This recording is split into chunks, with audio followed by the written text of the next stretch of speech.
Hello and welcome to episode 340 of the Daily Sales Message, where every single day for 340 days in a row now, nearly 365 days, I've provided you with a piece of simple and actionable advice. It's designed to help you feel more confident and sell more stuff too.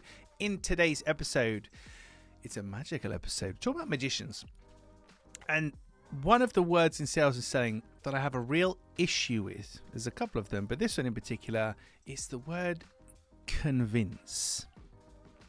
I don't like that word in a sales context, because when you convince somebody of something, it feels like you've exerted their will onto them and you've taken their control and power away, and I've changed your mind for you, as it were. Convincing. I don't like that.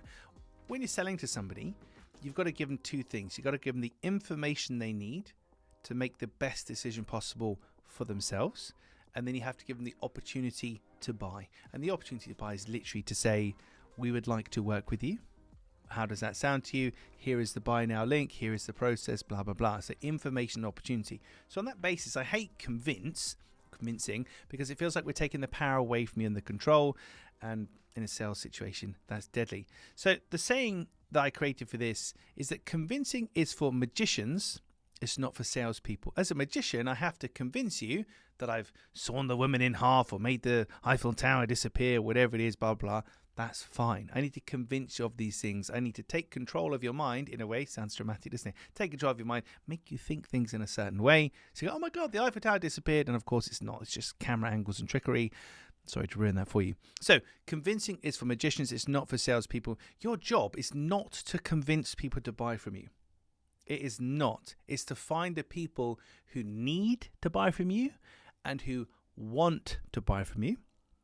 And you give them the information they need about your product or service and the opportunity to buy, and you let them tell you if they want to do it or not. And that's it. So convincing is for magicians, not salespeople. If you find yourself trying to convince people or persuade people, which is another word I hate, just be careful. Your buyer has to feel and actually be in control of things. Don't try and exert your will onto them, because from my experience, when I've foolishly tried this myself in the past or had it done to me or seen my clients and students do it, etc., it very rarely ends up going well. Okay, that's it for this quasi telling off edition of the Daily Sales Message podcast. Tomorrow in 341, we're going to take a rest. We're going to have a little bit of a break, and I'm going to explain more about that in tomorrow's episode. In the meantime, if you haven't already, please click the like button, the subscribe button, leave a comment, share this on social media, interact with it in some way. If you can help us reach at least one more person by interacting with the podcast, it helps us just to spread our free and practical sales advice a little bit further. And there's a lot there. This is episode 340. There's 339 other episodes like this, which can be used and actioned almost immediately. Thank you for listening and watching all the way to the end. I appreciate it. I'll catch you tomorrow for another exciting edition of the Daily Sales Message.